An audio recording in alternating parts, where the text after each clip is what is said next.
Welcome to the deep dive. Today, we're getting into something really important for anyone with pets. Canine and feline mesothelioma. We've got some pretty detailed medical information here. We're going to sort of break it down together. Yeah, it's a rare one, but serious. A tumor starting in those mesothelial cells. Right, the ones that line the body cavities, like around the lungs, heart, abdomen. Exactly those. They line the pleural cavity, pericardial sac, peritoneum. Even the tunica vaginalis in male dogs, they're meant to provide that smooth, slippery surface for organs. Ah, okay, so they let things move freely? Precisely.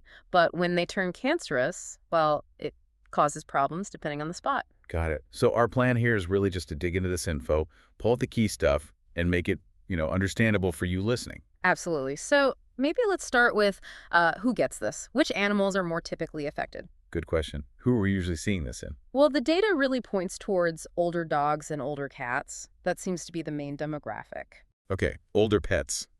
Anything else stand out? There is, interestingly, a specific type called the sclerosing subtype, and that seems to show up more often in males. In males. Okay. And another thing noted in the literature is that German shepherds seem to be, well, overrepresented in the cases. German shepherds. That is interesting. Okay, so if you have an older dog, maybe a German shepherd or an older cat, what signs should you be watching for? What might clue you in that something like mesothelioma is happening? Right, the signs. They really, really depend on where the tumor is causing trouble. Location, location, location. Pretty much. So if you get fluid building up in the chest cavity that's pleural effusion, the signs are often respiratory. Like trouble breathing. Yeah, difficulty breathing, maybe you're breathing much faster than usual, getting tired really easily on walks, exercise intolerance, even coughing or gagging sometimes. And in bad cases, you might even see a bluish tint to the gums or tongue. That's cyanosis from lack of oxygen. Wow, okay, that sounds quite serious. What about if the fluid is around the heart? Pericardial effusion, is that right? Exactly, pericardial effusion. The signs there can be a bit more general sometimes, but often include lethargy, just being really sluggish. Not themselves. Right. Lack of appetite is common too, weakness, maybe even collapsing suddenly. Oh, wow. And you can also see respiratory signs, again, difficulty breathing, tiring easily, sometimes a distended, pot-bellied look from fluid backing up, maybe even vomiting occasionally. It's a real mix. A real mix indeed. And then the third place you mentioned fluid could build up was the abdomen. Ascites. Ascites, yes. When it's there, the most obvious thing is usually that swollen belly, a distended abdomen. Okay. Along with that, again, you might see poor appetite, maybe vomiting, lethargy. The pet might seem uncomfortable if you gently press on their abdomen. Discomfort there. And there's also a note about swollen tests being a sign in some male dogs if the mesothelioma affects the tunica vaginalis down there. Okay, so fluid buildup chest, heart, abdomen seems like a really common theme. But you mentioned that sclerosing subtype earlier. Does that present differently? You said maybe not as much fluid. That's correct. The sclerosing form, it often doesn't cause those big fluid effusions. Instead, the tumor tissue itself grows in a way that, well, it constricts the organs. It restricts their normal function. Ah, so it squeezes them, basically. Sort of, yes. So the signs relate more to whatever organ is being restricted. If it's, say, wrapped around parts of the digestive tract, you might see persistent vomiting. Yeah. If it's maybe impacting the urinary system, perhaps difficulty urinating. Depends on the location again. Understood. A much broader set of possible issues then, depending on the type. So, shifting gears a bit, what actually causes this? Or are there known risk factors, things that make pets more likely to get it? The big one, the most clearly defined risk factor mentioned, is exposure to asbestos. Asbestos, like in humans. Just like in humans, yeah. That link is pretty well documented. Okay. Anything else? There's a suggestion maybe of an increased risk in golden retrievers that have a history of something called idiopathic hemorrhagic pericardial effusion. Okay, what is that exactly? It means bloody fluid buildup around the heart, but with no known cause. Idiopathic means unknown cause. So it's not a solid link, but an observation that's been made in Goldens with that history. Interesting correlation, though. Okay. So asbestos is the main known risk. Yeah. Now, if a vet suspects mesothelioma based on these signs we've talked about, how do they actually figure it out? What's the diagnostic process like? Yeah, diagnosis. It can be tricky because, like we said, the signs overlap with so many other things. Right. So a big part of it is ruling out those other conditions first. The reference lists a whole bunch of possibilities for effusions, things like low protein in the blood, inflammation of blood vessels, other cancer. Other cancers like what? Things like lymphoma or heart-based tumors like hemodictomas, hemangiosarcoma spreading, carcinomatosis, even non-cancerous things like congestive heart failure, liver disease, infections, or just inflammation. Lots to rule out. So it's a detective game almost. Process of elimination. Definitely. And standard blood work, CBC, chemistry panel, urinalysis, they usually aren't specific for mesothelioma itself. So they don't give you the answer directly. No. They might show the animal is sick, maybe some organ effects, but not, this is mesothelioma. They give you the bigger health picture. Okay, so basic tests are more general. What about looking inside? Imaging. Imaging is really key. Mm. Chest x-rays, thoracic radiographs are super helpful. They can show fluid in the chest, obviously. And sometimes, if there's fluid around the heart shadow on the x-ray might look abnormally large or round. A clue? Maybe? Exactly. Then echocardiography, that's an ultrasound of the heart, is really the best way to confirm fluid around the heart, the pericardial effusion. Okay. And it also helps check for tumors on the heart itself to rule those out. Good point. What about ultrasound elsewhere? Yeah, ultrasound of the chest and the abdomen is also really useful for evaluating any fluid buildup in those areas, seeing how much there is, looking for any obvious masses. And CT scans. Are they used? CT scans can be very helpful, especially for finding actual tumor masses. If there's a lot of fluid in the chest, for instance, a CT can sometimes see through that better than X-rays to evaluate the lungs and look for masses on the lining surfaces. Okay, so imaging paints a picture of what's going on inside. But how do you get that definite diagnosis? How do you know it's mesothelioma? Right. For the definitive answer, you usually need to look at the cells or the tissue itself. So taking samples. Exactly. One way is cytology, looking at cells from the fluid effusion under a microscope. Okay. That can help rule out infection or maybe point towards lymphoma if those cells are seen. But diagnosing mesothelioma from cytology is often, well, challenging. Why is that? Because those normal mesothelial cells that line the cavities, they shed naturally. And when there's inflammation or irritation, these normal cells can become reactive. They change appearance and can sometimes look quite similar to cancer cells. Ah, so they can mimic cancer cells, making it hard to be sure. Precisely. It can be really difficult to distinguish reactive mesothelial cells from neoplastic or cancerous ones just by looking at fluid. Okay, so cytology might give hints, but isn't always the final word. What's more definitive? Getting an actual tissue sample, a biopsy, that's usually the gold standard. How do they get that? It generally requires some form of surgery. Could be a traditional open surgery, or increasingly minimally invasive techniques are used, like thoracoscopy, using a small camera and instruments in the chest, Right. or laparoscopy in the abdomen. These let the surgeon actually see the lining surfaces and take targeted biopsies from suspicious areas. And those biopsies go to a pathologist. Yes, Yeah. exactly. The pathologist examines the tissue structure under the microscope to look for the characteristic features of mesothelioma. That's how you get the most reliable diagnosis. Okay. There was also a mention of fibronectin levels. Ah, yes. Fibronectin. It's a protein, and measuring its level in the effusion fluid is mentioned. Higher levels can suggest the effusion is caused by cancer. But not specifically mesothelioma. Correct. It's not specific just for mesothelioma. So it's another piece of information, but the biopsy is really key for confirmation. Got it. Biopsy is the most reliable route. Okay, let's assume we have a diagnosis now. What happens next?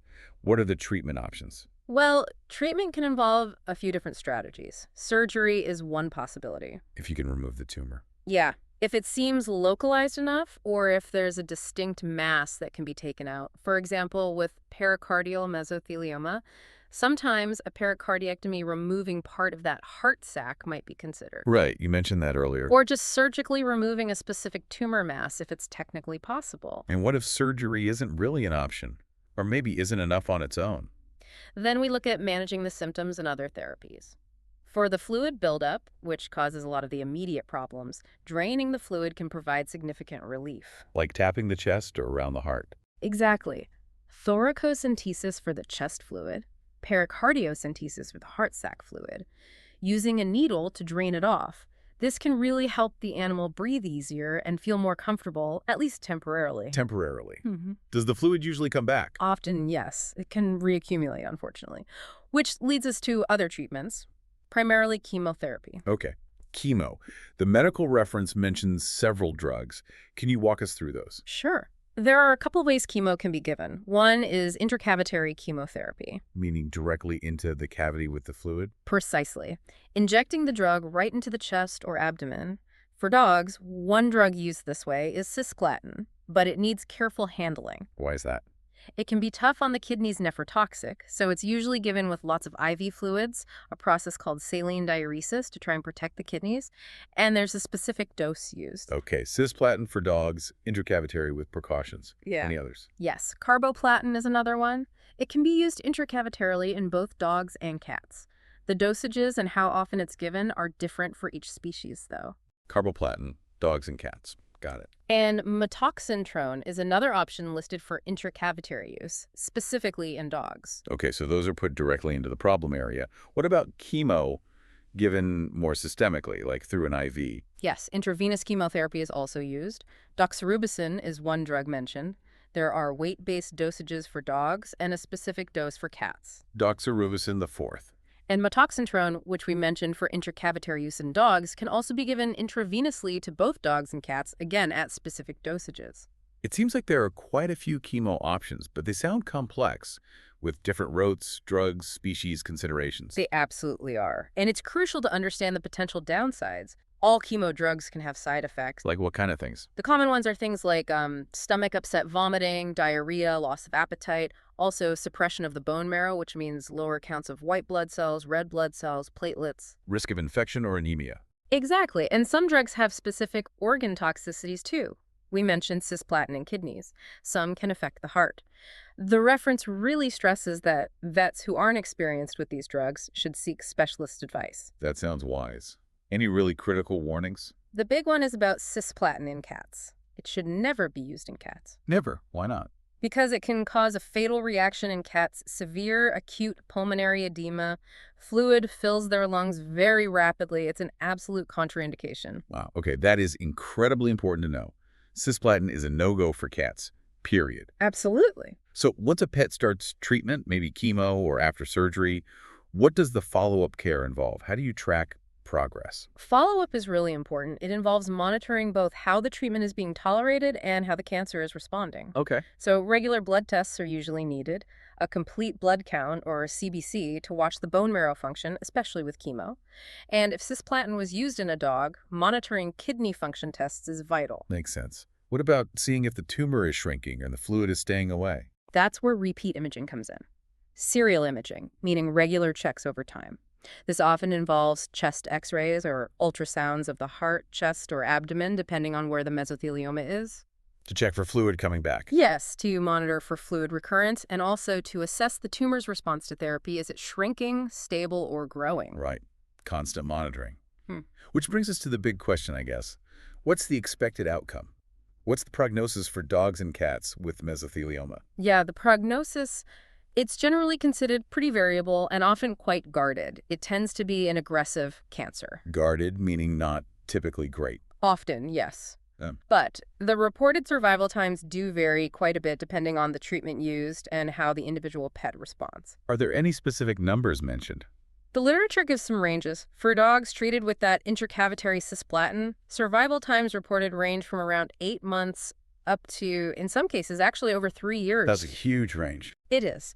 For cats treated with intracavitary carboplatin, plus an anti-inflammatory drug called piroxicam, the average survival reported was around 6 months. 6 months for cats with that combo. And there was mention of a more intensive protocol combining surgery, intracavitary cisplatin, and intravenous doxorubicin, which reported longer survivals, one study mentioning over 27 months. So more aggressive treatment sometimes yields longer times. It seems so, in some cases, compared to surgery alone, which was generally associated with shorter survival times, maybe in the range of 4 to 9 months typically. Okay. So it really highlights how individual each case is, doesn't it? Absolutely. Prognosis depends heavily on the specifics of the case and the treatment path taken. Right. So just to kind of wrap this up, we've dug into canine and feline mesothelioma.